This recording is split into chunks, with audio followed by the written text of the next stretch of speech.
Hello, everybody. Welcome to the King of Anime podcast, the podcast that is now available on Spotify. What? Spotify, you guys? What is that? I ain't never heard of them on Spotify before. It's a platform that is a place where they platform, and it's great. And you all follow links in the description. You guys know. I know you already know what I'm gonna say. So, what about you guys? Say the intros. Hi, I'm Everything Animated, also known as EA, also known as Superfly Ziggity Zack. What's cracking? Jumping from the top rope with a headbutt on his opponent. What's up, guys? Sasuke Savage here. Tired, but we're going to get through it today. This is what we call the Satsuki Power Hour. Yeah. Me and one of my friends, he pops in every now and again. He's the guy who gives me like $20 every now and then. Trademark S. We did like a live stream in like 2013 or 14, and we called it 6 Hour Power. And we just streamed for 6 hours, and I made like a hilarious trailer for it. If I had it right now, I would play it. It's hilarious. Damn. I wish I could see that. I'll find it afterwards. Hey, Yeah. Perry's here. It's the rival. Samu Perry. So I guess let's go ahead and get right into the ReZeros. All right. This episode had plenty of things, like a character's whole backstory in an isekai, which literally never happens. So, yeah. Innovative? Probably. This show was almost 30 minutes long. I noticed that whenever I was watching it, I saw the time, it said 29 minutes and 29 seconds. Yep. It's like, all right. We're going in on this episode. You take it and you turn it upside down, and now it's Wombo. This has to die eventually. I say this will never be a thing. Wombo. It's like oh shoot, what was that one movie? Stop making fetch a thing. It'll never be a thing. Mean Girls. That's what it was. Thank you. This is a Wombo episode. I don't care what anybody says. With Wombo, a mountain of Wombo peas. Why was there so many peas? The reason is because they were like, oh, Subaru's very picky about his food, so let's give him a lot of that one food. Yeah, then Subaru was like, well, you eat it, Mom. And she was like, no, I don't like things that are tiny and round. It's like, so you get on to me about being picky, and then they made pilaf and they ate it all. Like, nobody liked the peas, so I guess it was a good idea to cook them. Yeah. Yeah, I love that. Yeah, just make a mountain of peas and then just say, well, no one likes them, so we'll just, I guess, mix them in with mashed potatoes or whatever. It was rice. And I don't know. I was maybe half drunk watching this. It's fine. Mitch says y'all should place bets on if they play the opening next episode. Oh, they're definitely doing it next episode. Do you think though? Because like, no, I don't think. I know. How do you know? Because that is rice. You are right. Because I am just, when you've lived as long as I have, at the ripe old age of 33, I'm talking as if I'm fucking old, but you tend to know things. It's gone too long without it. Well, we're talking to Etchy Donut next episode. They have to bring in the intro.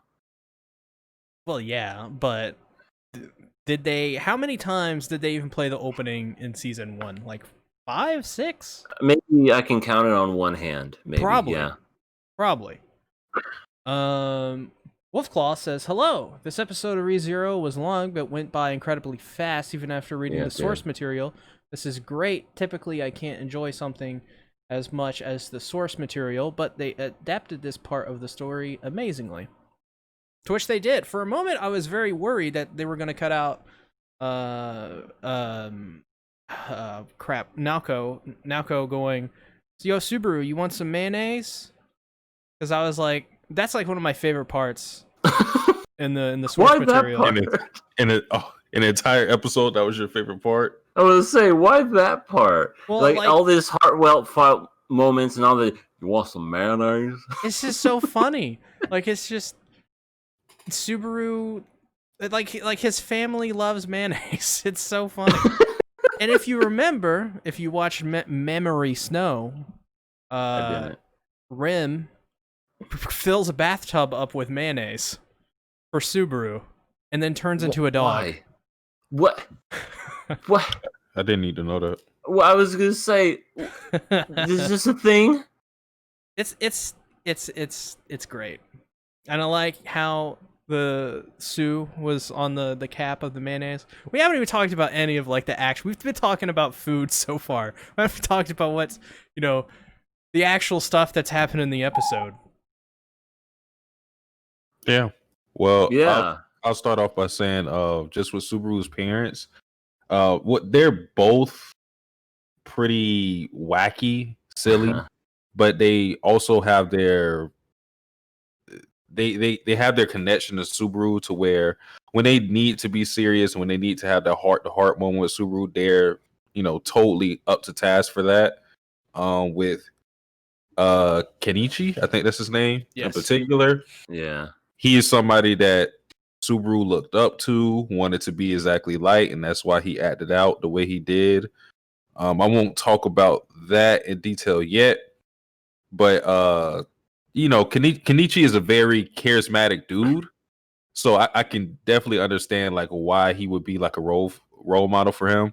And then when it comes to Subaru's mother, she didn't really get as much focus, I don't think, as Kenichi, but again, we saw her, like you said, mentioned with the mayonnaise. She's very silly, but when Subaru had the last moment with her, she basically let him know that she was always watching him, and she was way more in tune with who he was than he even thought, because she knows her son. So I thought his parents were pretty cool. Yeah, Naoko. Yeah. Naoko is at first she seems very very absent-minded. Like she's off in her own little universe, doing her own little things, humming tunes, while eating mayonnaise from a bottle. But Can I say something? yes, I hate mayonnaise. there you go. I do. I'm sorry. I was just reading it like in the chats or whatever. It's like, I like it on my sandwich, and I know everybody likes it on their sandwich, but I guess I don't know why everybody puts mayonnaise on their sandwiches. It's just really unhealthy. And everything, it's just a globby, gloopy, nasty thing. I used to love mayonnaise, but now I'm like, just don't. I don't. It's bad for me. I'm fine with some chipotle. Like anyways. Chipotle sauce, and I'm sorry, I'm talking about food again. Continue. Yes, but Naoko, she seems very absent-minded, off in her own place, but she's actually very observative of Subaru and just things around her, which is one of the things I like about her so much. And sadly, we don't get to see much more of her. But I think that their parents are just, they're really interesting. They're kind of like oddballs, but they at first seem like oddballs, but then you kind of get a little bit used to them. You get to know them a little bit more, and they're actually very, very good parents. Like they tried quite a bit to help Subaru, and nothing just seemed to work. What I found to be really sweet, it was I don't know, maybe this is coming from the parent perspective myself, since I am one, is you're probably crying. I can relate to the parents quite a bit. When Subaru was talking about how I just wanted you guys to hate me, I just wanted you guys to put me down, throw me out, whatever.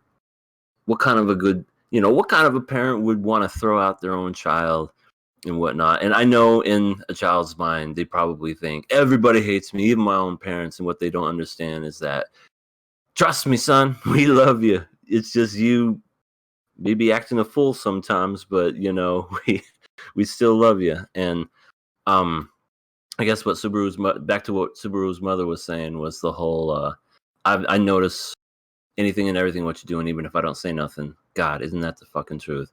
It's like with my child, they'll be doing something. Like, how do you know? What do you mean? How do I know? You're my son. I know what you do, what your likes, dislikes are. I pay attention. I brought you into this world.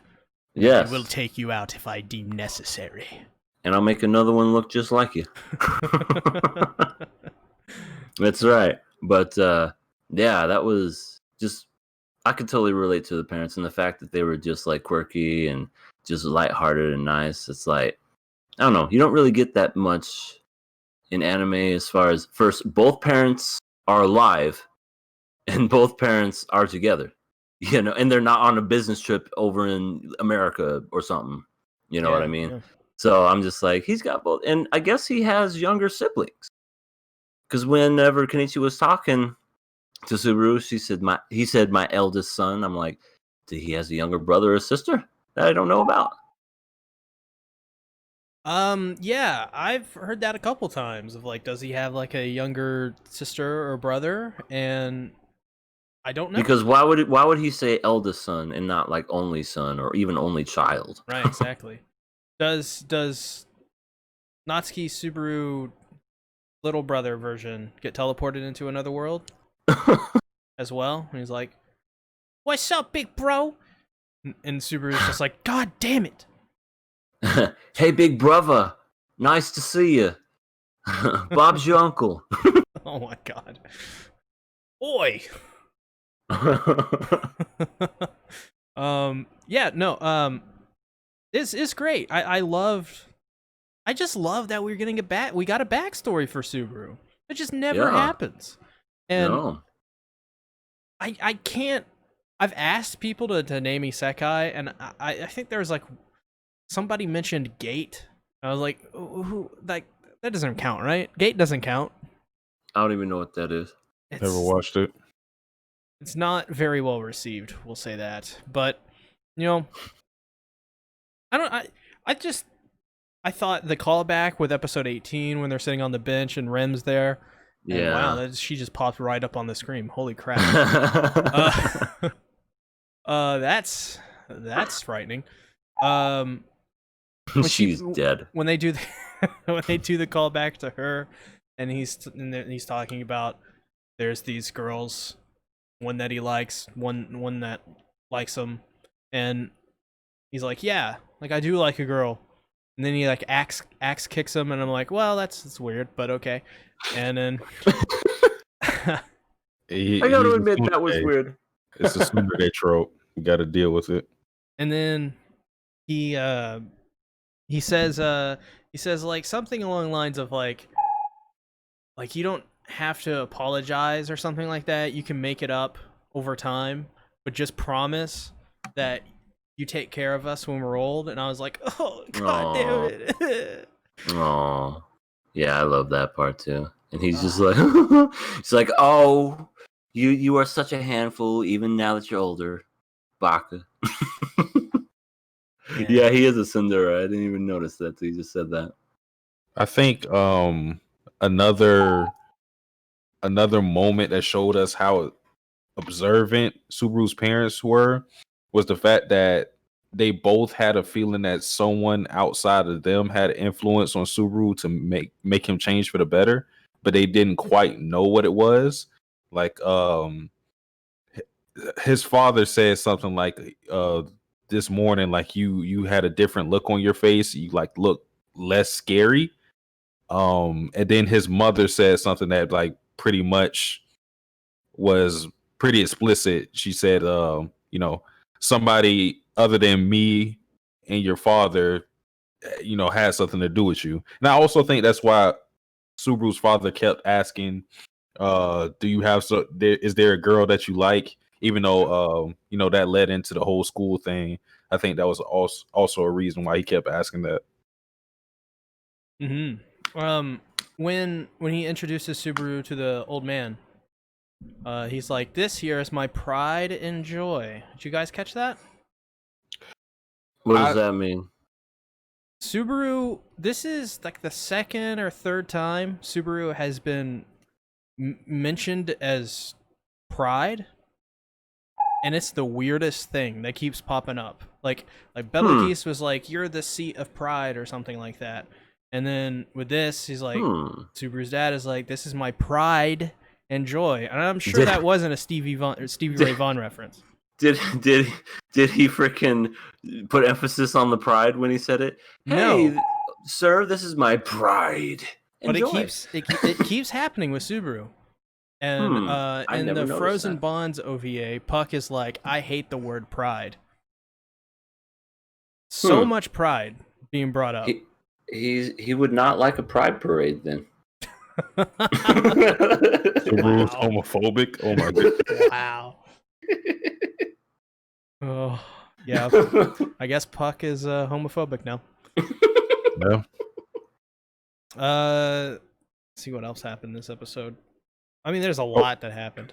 Well, going more to that point where you brought up his father saying he's his pride and joy. I seen that as like the origin of Subaru's eccentric, embarrassing, overly affectionate behavior, because he acts like this a lot with Amelia, where he'll go over the top and how he shows his love for her, and you can kind of see where that comes from. I mean, yeah, I agree. I'm not sure. I'm not sure. I'm trying to find. You're not sure, or are you not trying to say anything? I'm trying. Yes. I'm trying to find some words. Okay. You know what word you need to find? Carvana. Oh yes, Carvana. Not sponsored. Yeah. Also, Subaru's pose. Pretty sure he learned that from his dad. Yeah, and you know who his dad learned it from? Michael Jackson. Freaking knows how to do the moonwalk. Oh yeah. Oh yeah, you're totally right. He freaking moonwalked himself into his room. And one other thing now that I'm thinking about it, what's with the what was with Subaru, I guess, like clutching at his heart, having a attack, but not really? So the way that I read it in the web novel and in this episode was he has panic attacks. Oh, okay. And that's why he doesn't. That's why he when it hits 8 o'clock, he's like, guess I'm too late. Guess I can't go now, and it goes away by then. So that's like his trigger is just the deadline to go to school because feels very guilty about that. But when it doesn't go away, of course, it's something. That the pain he felt there was not panic attacks. That was something having to do with the trials and his memory. Okay. Yeah, I just didn't know what that was. Yeah, panic attacks are not fun, by the way. Not fun. Don't do them. He has his father's hair and his mother's eyes. Yeah, the senpaku eyes of his mom, which is I think a great detail that he's very much his father in many ways. Mm-hmm. But that one thing, those scary eyes, he keeps from his mom. Yeah. As she said, "You are half my child after all." And then he said it too. So they're two halves of the same person. I like that. I like that in this episode where they're talking about Subaru's like, when he's talking to his mom, like, how can I live up to these expectations, basically. And she was like, well, you can be half of your dad, then you can just be, the rest can just be you. And it was, by the way, just two moments in this episode where I was like, crying internally. Because his conversation with his mother is like the saddest thing in this episode, I think. And it's not exactly the conversation, it's the fact they do a flashback to before he gets teleported. Yeah. And it shows him walking out. That was the last thing she said to him. Yeah, it was take care. Oh, it And gets, he never said anything back. not one thing. And then he took advantage and he said it this time. Didn't want that moment to pass. Yep. And it's true, sad. he's never going to be able to come back. As far as we're aware, yeah, he's never going to be able to come back unless he figures out some way to do so. So Damn. Yeah. It's very sad. And the whole conversation of like where Naoko was like, doesn't matter what happens in the beginning or the middle. It's what matters is the end. And he said, so it doesn't matter what happens as long as the ending is good, right? And she's like, no, that's not what I meant. Yeah, I took that as like like Subaru very much throughout the entire series of ReZero has been kind of like the ends justify the means type of person, because he will go through extreme measures. He's killed himself basically to change the outcome of, stuff happening that he did not want to happen. So that, I guess that was just her way of like, kind of chill. All right. Yeah. I noticed this whole episode had a foggy haze and foggy outline the whole time. Right. Why do you... I know... I mean, you can pretty much easily theorize what it is, but what do you guys think that is? It's probably him, like, taking the test or whatever, and he's, like, currently sleeping or whatever, kind of like Amiria is. Amiria? I love calling her Amiria. Yeah. That's my guess, because I wouldn't assume that he would be in there, but it's a test that he's taking, and he's facing his past, so that's him currently taking the test, trials. I believe. That's what I think it is. Which shit. Yeah, and then we see Echidona at the end, opens the door, like, yo, what's up? How you doing? Want some soda? Want some fucking tea? I thought you were going to say want some fuck. Want some fuck? I thought that's where we were going.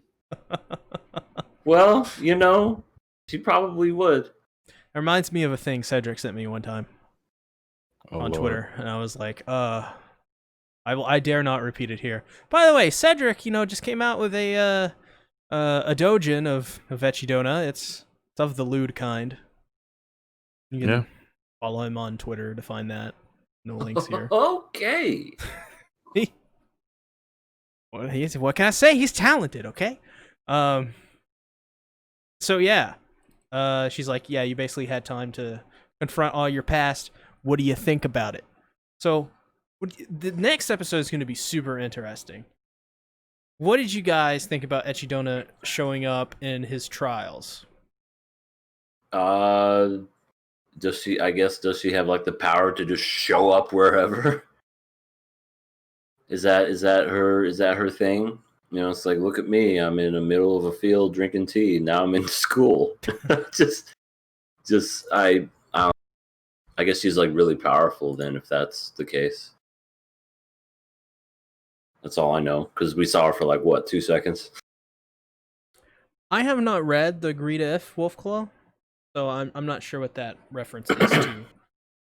Which, by the way, I would love to do a King of Anime podcast talking about Ayamatsu If and Rim If with you guys, because I think you guys would really enjoy that stuff. But you'd have to read it. It's a reading thing. Reading. Can't we get the audible version of it? I don't know how to weed. Me neither. I think Mitch maybe has a video or two on those, maybe. I don't know. Mitch, do you have a video on those two? I did a podcast Damn.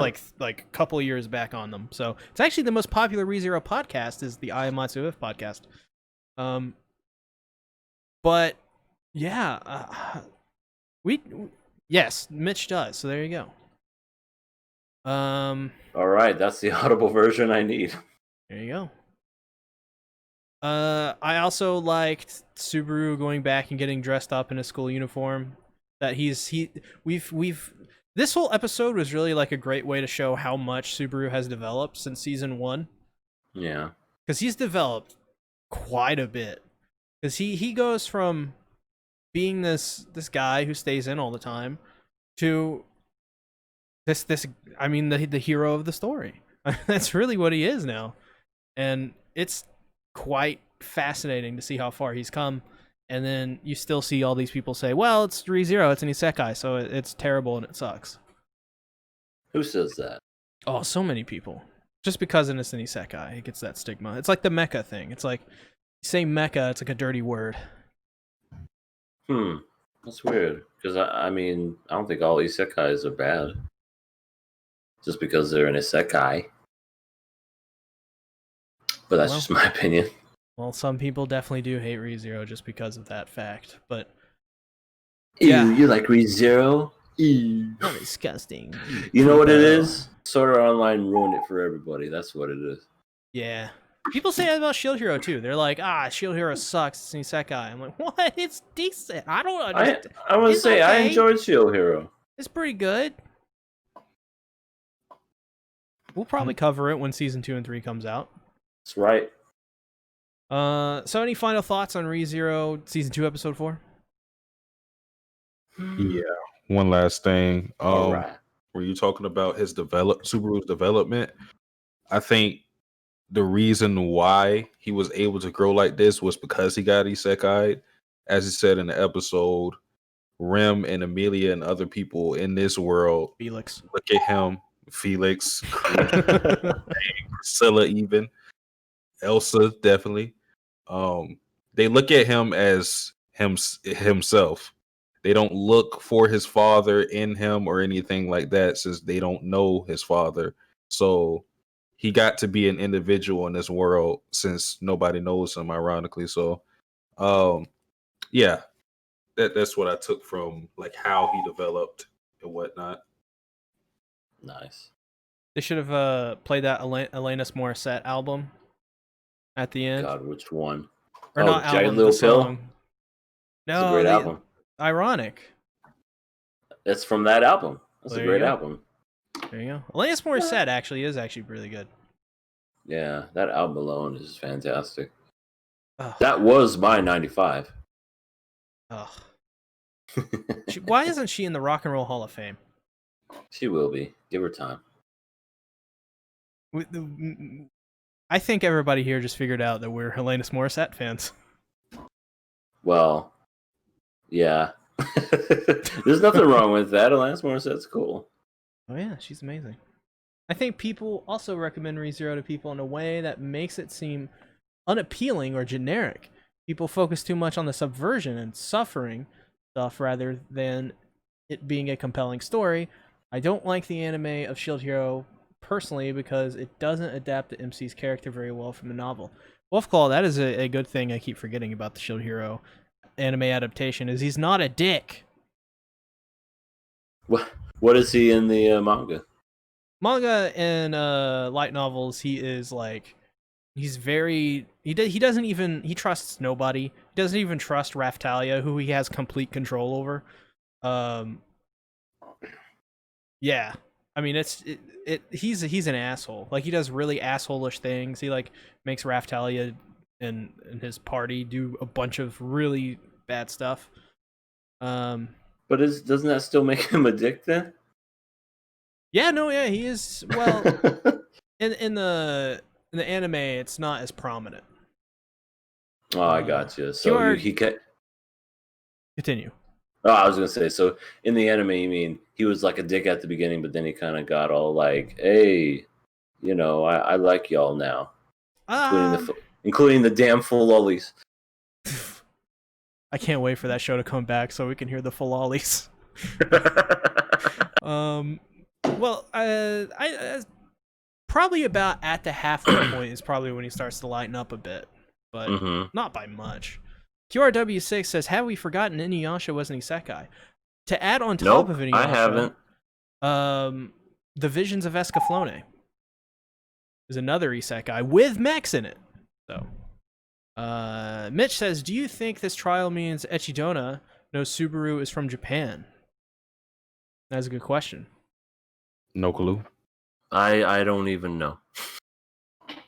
Yeah, what? See, she is the Witch of Greed. She knows a lot of stuff. So, does she know things that are outside of her world or universe? I mean, no, that would be crazy. Or does she have to gain the knowledge from somebody to know it? I mean, it's possible. It's definitely possible. Yeah, I think everything at this point is to be determined. Until next week. Speaking of, oh wait, no, god damn it, getting ahead of myself. So, what are we giving this episode? What? We're still doing this? Yeah, I think. All right, I guess we're passing. I don't know. I guess we're passing. I guess. Yes. Yeah, I'll pass. I guess. It's a meh episode, honestly. I just wish it wasn't a fucking isekai. Yeah, damn ReZero. Yeah. It needs to be more like that Shield Hero. That's what it needs to be more like. Yeah, that's a good anime. With the spear hero that gets shot in the balls. Oh man, God damn it! I want Shield Hero to come back. Just for the nut shots. It is I, the spear hero, and I'm here to. I want to see what fucking Mind's role is. She's gonna be a freaking evil. You know what she's gonna be? She's gonna be like a Team handlebar Rocket. mustache. Yeah. I'm going to poison everyone at this party. She went from being a deceiving person that was so evil and sinister to just, I'm gonna bake this cake, and when they eat it, they're all gonna get food poisoning. That's right. Oh, how the mighty have fallen. Yeah, when she actually had power, she was, kind of intimidating. I guess that's why, Satsuki, what do you think about that? When we were talking about this week to week, I already told you guys how I feel about it. I did not like the fact that Mine was still doing what she was doing at that juncture. I didn't even understand how she even had the power to even poison them at that point, because she lost everything pretty much. But yeah, no. She gave him a bit of her urine. But it was the old Echidona tea. I mean, she got that poisonous urine. I believe it. Oh my god. Wolfclaw says the MC for Shield Hero is extremely paranoid due to what happened. He has a complex around women at the beginning of the story due to his circumstances. Felt like they made him less gray as a character because they were worried about how he would be received. I'm pretty sure the superhero has a spin-off story as well. Yeah. Not the superhero, but the spear hero. So yeah, we know this. Let's move on to EA's show. Nafu. I cry.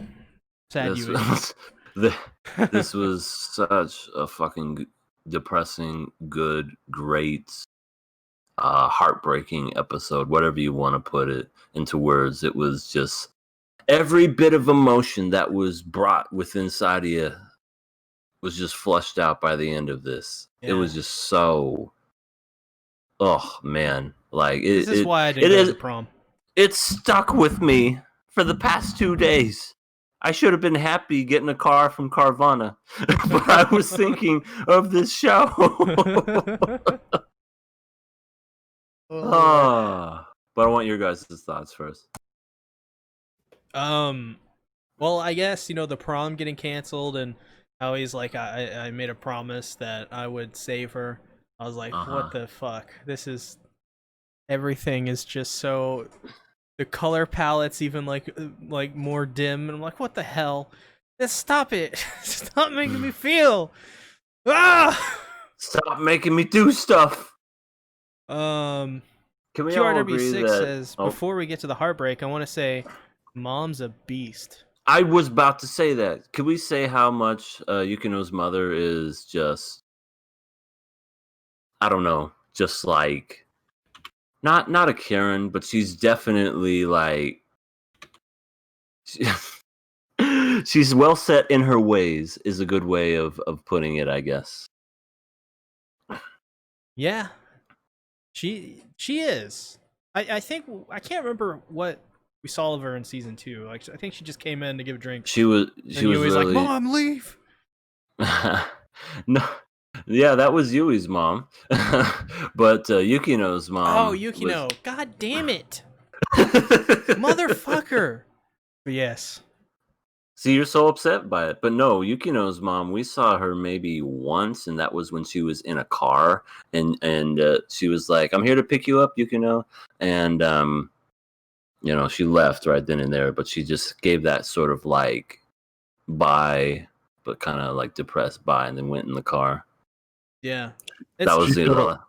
She showed up one more time when they were like in a cafe or maybe in a mall. It was like Hachiman, Yukino, Yui. I think Yui was there too. Haruno and blonde guy. I can't remember his name right now. yeah, Hayato. Yeah. Yeah, it must have been really short, but yeah, I think I remember what you're talking about. I mean, Yeah, but this is like the first time we actually get like an understanding of why like Yukino is the way that she is and why Right. she kind of feels the way about her mother. You're just like, oh, okay, she's that type of person. All right. it's a very unfortunate family dynamic that they have, and I couldn't even imagine how like almost suffocating it would be like to be a part of that family in some ways, because there's so much, you talk about with Subaru feeling he has to meet up to Kenichi's expectations.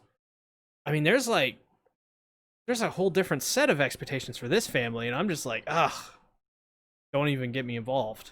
Like I don't even want to like hear about it. It just makes it feel so suffocating to even be a part Yeah, of it, because like the way this Yukino's sister was talking about it was just like, oh god, like it's like some like purity has been taken away from them.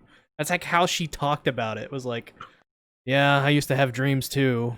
yeah. Well, Hirano, you can tell from the way that she's expressing herself, she's defeated. She probably had the same attitude that Yukino did, but then her mother freaking browbeated her into who she is now.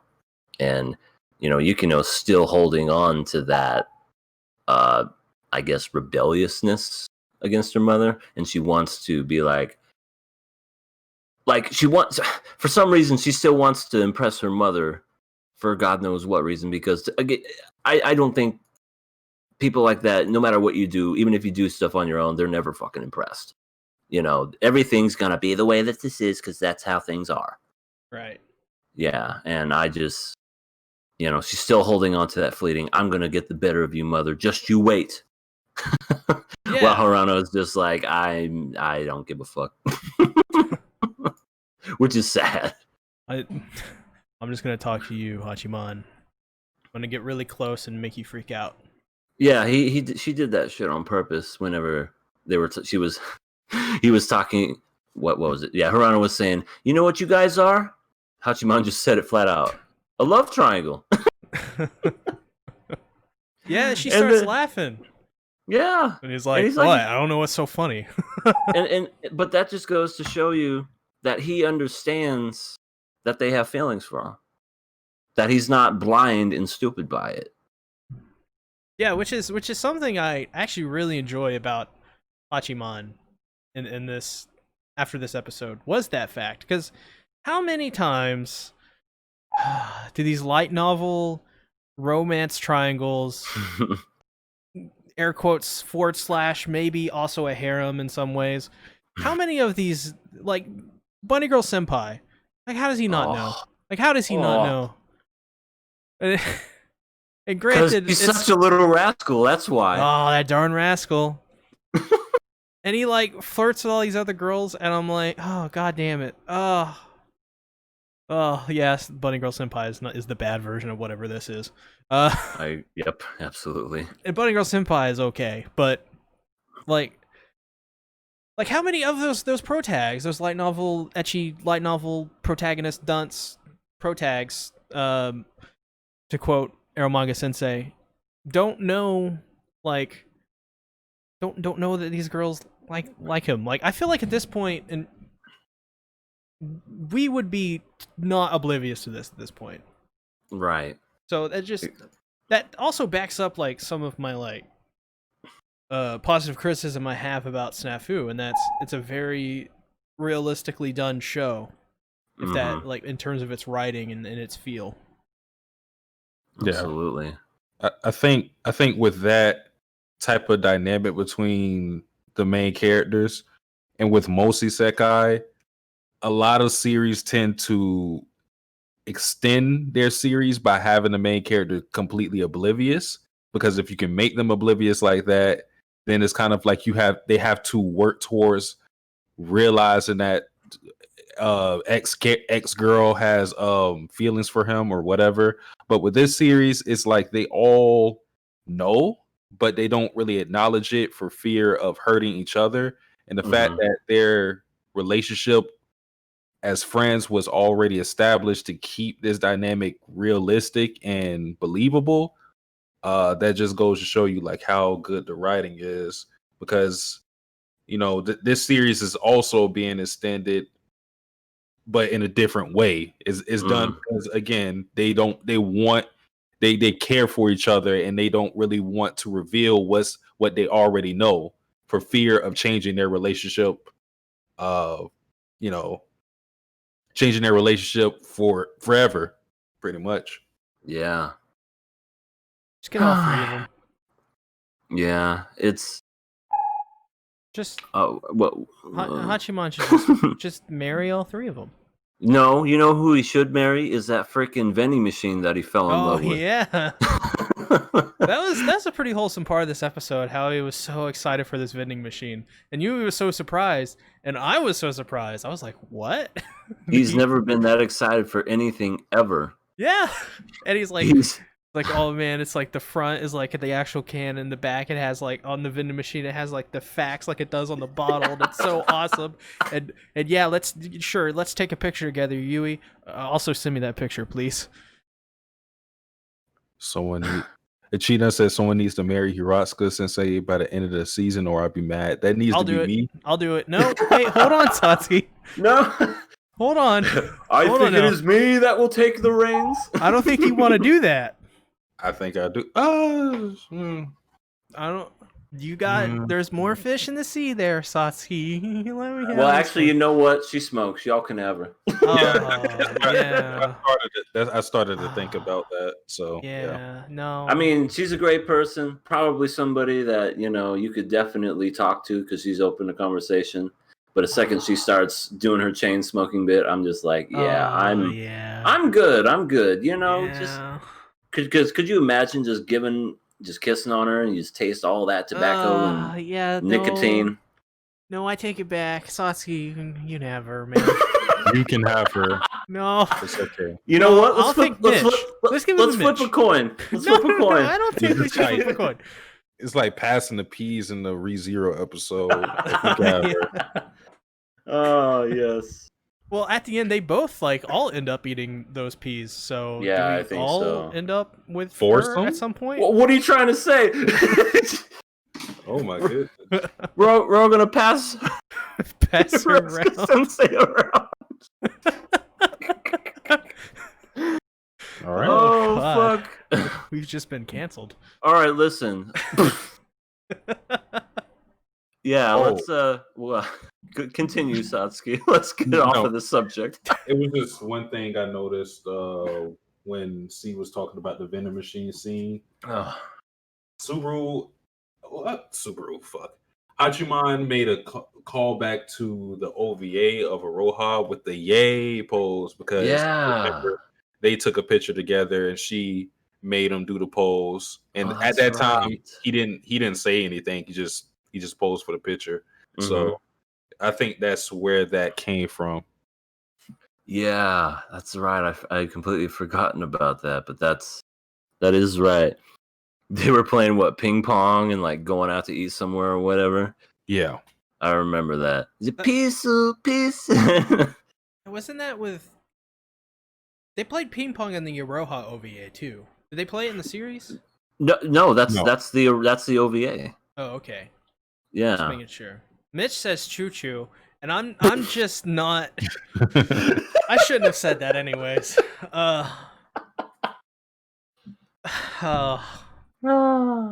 You have gotten us canceled. This is supposed to be a sad episode, and look at what you did. Yo, guys, I'll be right back. I'm gonna delete my channel. Okay. Well, All while we're being deleted, Purify. I'm trying to make sure I cover all bases. I guess back to the whole prom possibly being canceled. Don't you just hate it when a few people have to ruin it for the majority?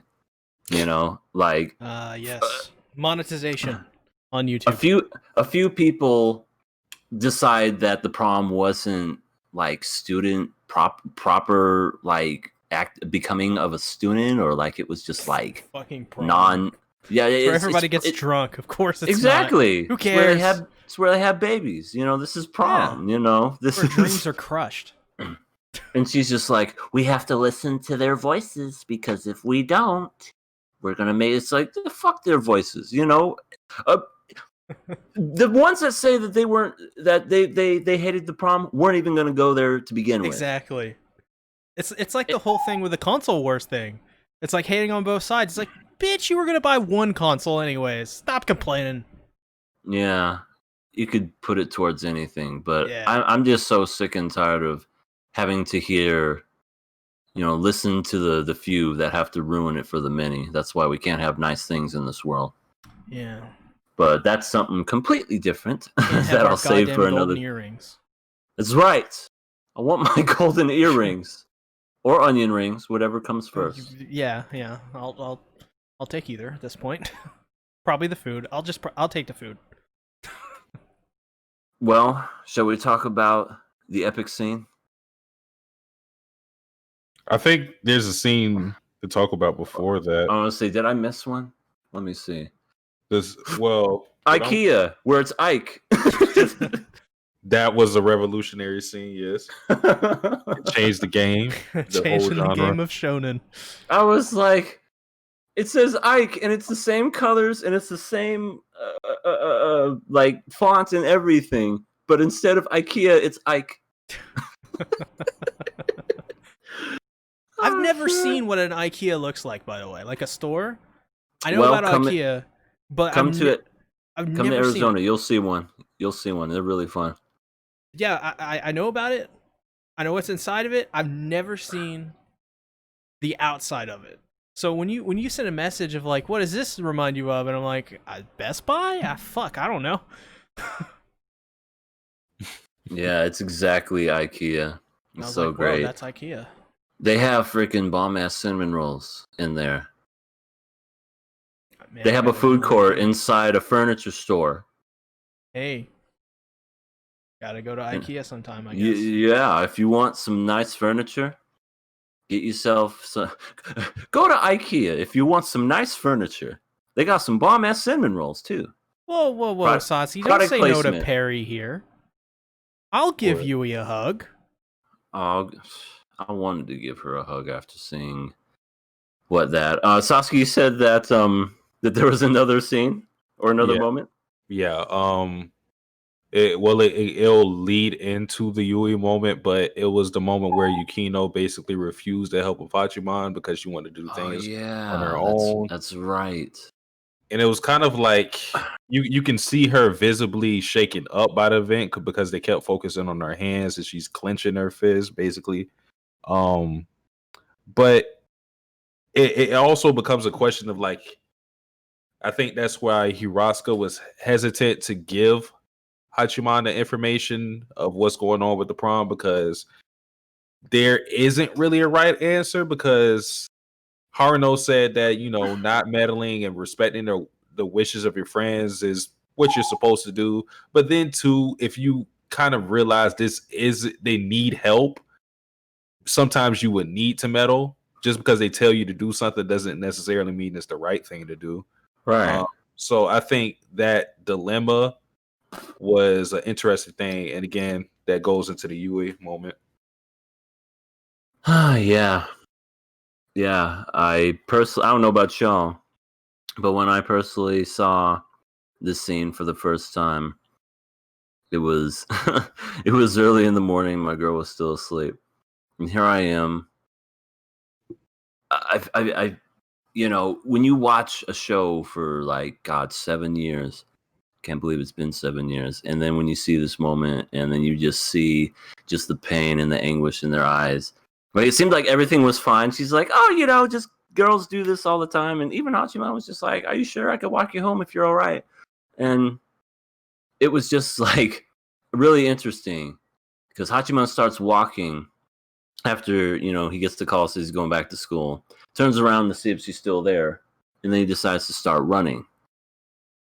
And then Yui's just right around the corner, just crying her eyes out, and I'm gonna admit that got me. That really got me. I was so heartbroken with that because, like, you follow these characters through this journey of finding themselves in life, and that had to have hurt. Not just, I mean, for her, but I'm just seeing. I was like, someone, kind of like what Perry said, someone give her a hug. I really felt for this character, and that was just so well done by the studio and the writing, just the direction. Everything was perfect in this episode. Yeah. What got me was, once again, it's the writing. It's what she said specifically. Oh, where she was like, I had it written down. Yeah, she said something like if I kept crying, he wouldn't have went. He would have stayed. Yeah. And I was like, yeah. I have it right here. She's like, if I were crying, he wouldn't have left. I can't be a girl that people feel sorry for because then he'd just come back to save me again. Oh. And then she just kept like describing why she couldn't do things, and why she's basically understands why Yukino does what she does. Oh, but then the last part was just really like when you see her just full on looking up towards the sky with tears down her face. Now and forever, my tears won't stop. And then I wish my tears hadn't stopped then. Basically contradicting everything that she had said, because though she did that, she didn't, in her heart, she didn't want to do that. She wanted to do those things. I say Yui just fucking plant a kiss on him and say, you're mine. Do it. That's what I say. Ruin it. Just ruin everything. Who cares? I mean, I think we're past the point of no return by this point. I mean, she's... How is she even going to come back to that situation? Like, could you... Things would be just so awkward because, she's probably going to be, like, upset the whole time she's there. I mean, yeah, it is true.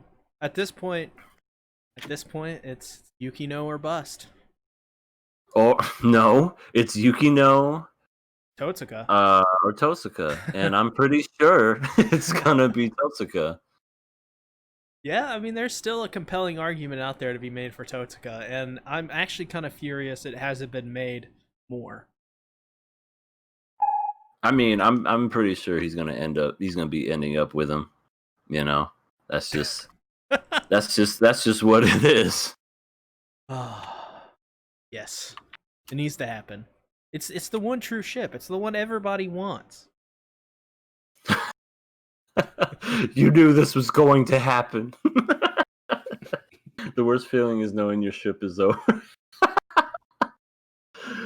How do we get Perry on this podcast? Please don't. He sounds like a terrible person. He is.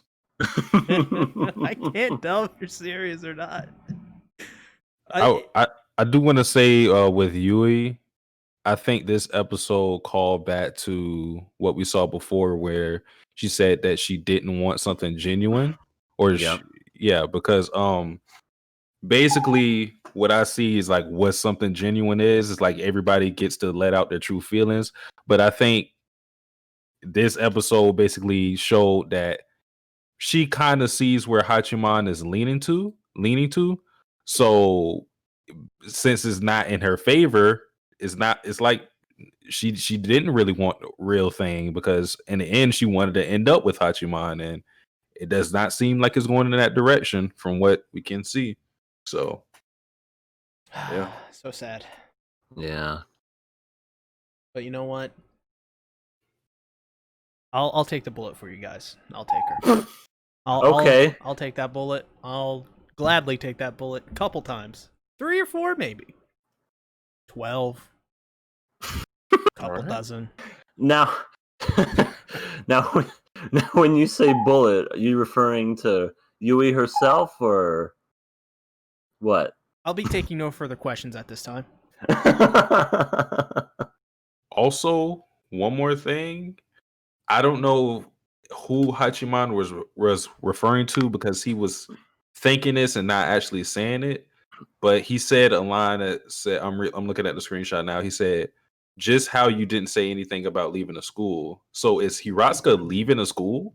I think that's what that is, because whenever they were in the middle of the conversation about the school prom, you know, Hirano kind of like talks to Hiratsuka Sensei about something, and it's like, oh wait, don't talk about that. And I'm thinking that that's what it is, that she's leaving, and also maybe back when it was probably back in the other episode where she had the key and was talking about bird leaving the nest.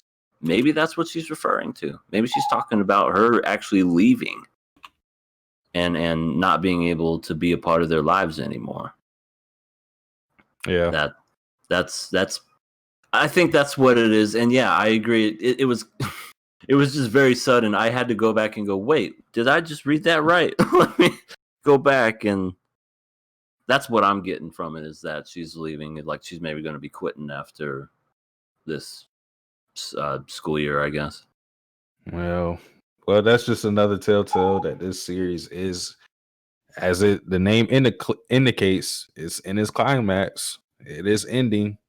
I couldn't really see how everything was going to play out last episode, but this episode really amped up the progression, so it's starting to be a little more clear now. And it's only episode 4. We got 8 more episodes to go. Just 8 more ways to break my heart. My achy breaky heart. I just don't think it would understand. Think you understand?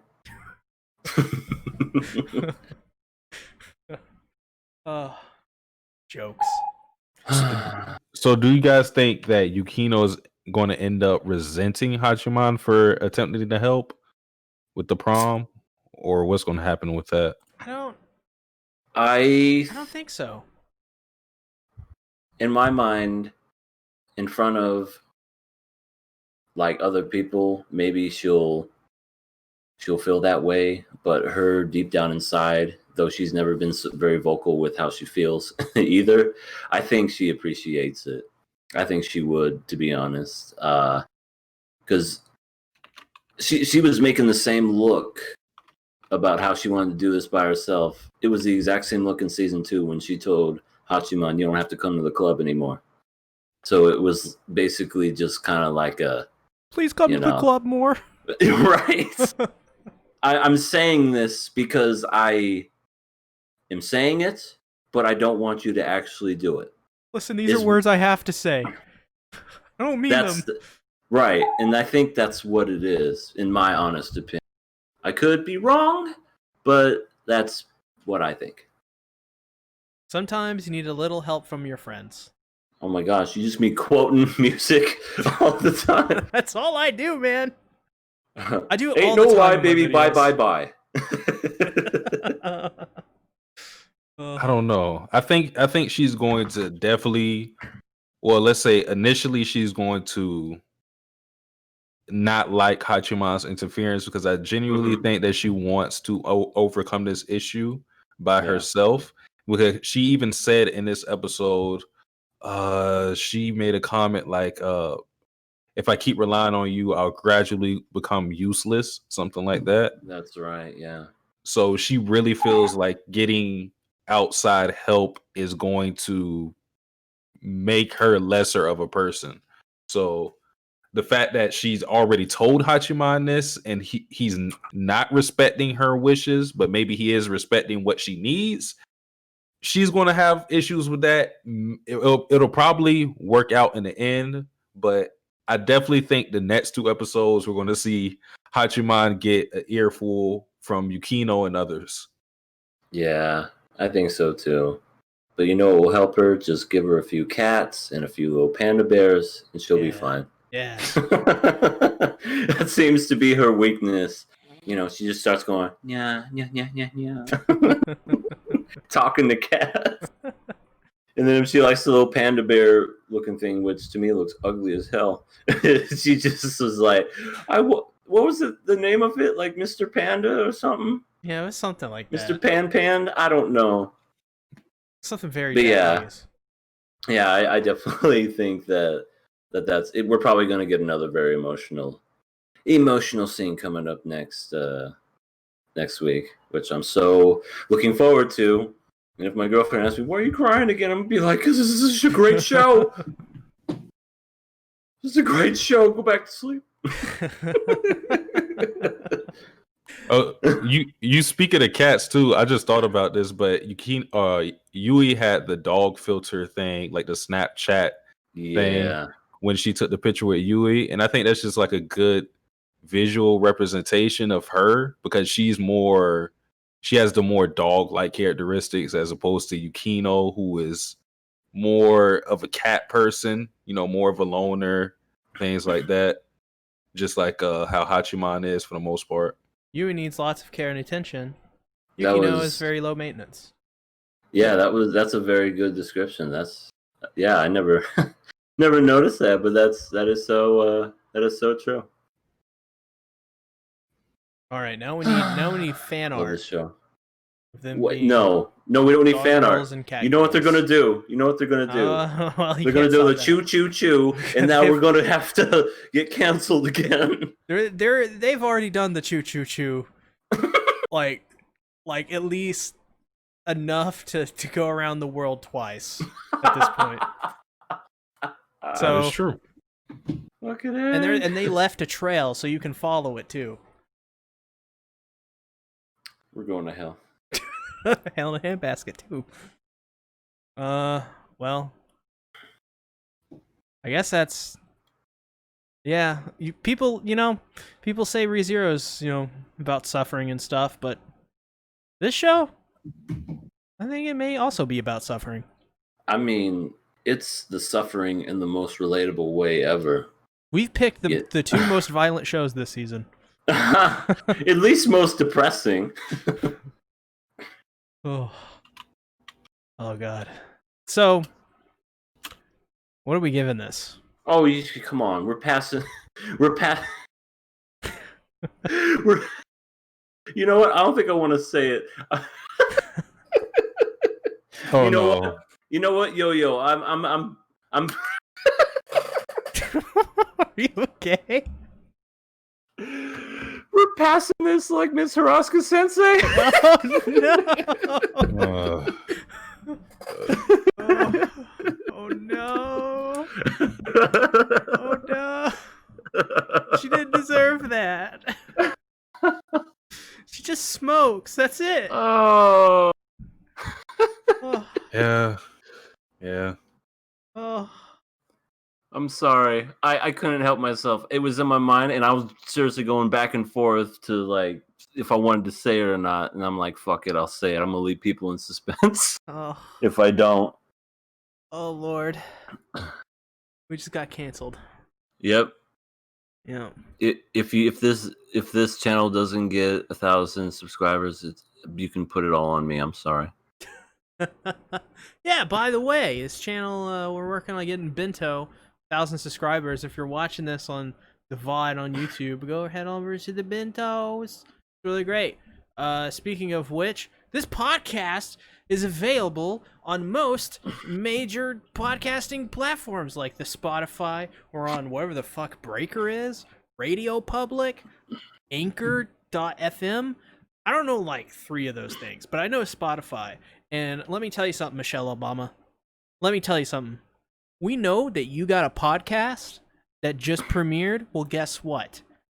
We got a podcast that's going to destroy your podcast. It's called the King of Anime Podcast. So Michelle Obama Podcast and Michelle Obama, you best watch out because we're coming for you.